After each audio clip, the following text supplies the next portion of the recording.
강제징용의 어두운 역사를 간직한 군함도 끝까지 치부를 가리고 싶었나 봅니다. 일본 정부가 끝내 이 약속을 지키지 않았습니다. A large number of Koreans and others who were brought against their will and forced to work under harsh conditions. 되려 차별은 없었다. 징용을 미화했습니다. 일본의 기만에 정부가 나섰습니다. 군함도의 세계유산 등재 취소를 유네스코에 요구하기로 했습니다. 그런데 유네스코가 우리 항의를 들어줄진 모르겠습니다. 돈줄을 일본이 쥐고 있기 때문입니다. 일본이 역사 문제에 있어 이토록 뻔뻔할 수 있는 이유, 55년 전 오늘 일본과 맺었던 이 협정이 그 시작입니다. 한일 기본 조약 그리고 한일 청구권 협정입니다. 한일 기본 조약에 담긴 문구입니다. 1910년 8월 2일 및 그 이전에 대한제국과 일본 제국 간에 체결된 모든 조약 및 협정이 이미 무효임을 확인한다. 어디에도 불법적인 일제의 침략 만행을 지적하는 명시적인 표현은 없습니다. 우리나라는 이미 무효라는 표현에 그 의미가 담겨 있다고 보고 있습니다.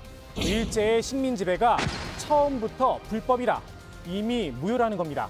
반면 일본의 해석은 좀 다릅니다.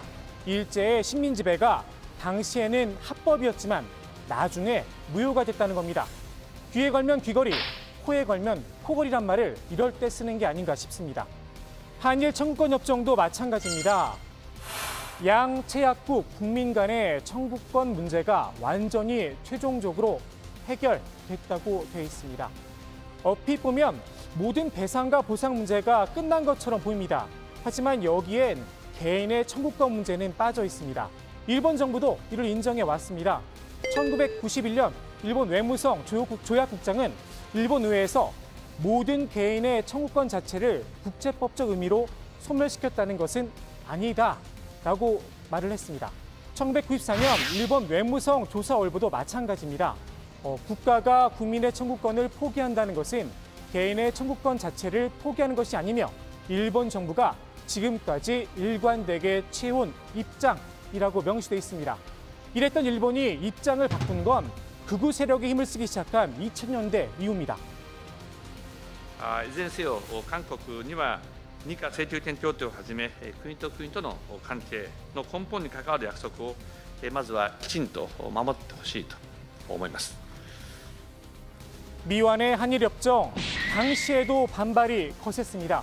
전국에서 동시다발적으로 반대 시위가 벌어졌습니다. 그 지도부 가운데 한 명이 당시 고려대 총학생회장 이명박 전 대통령이었습니다.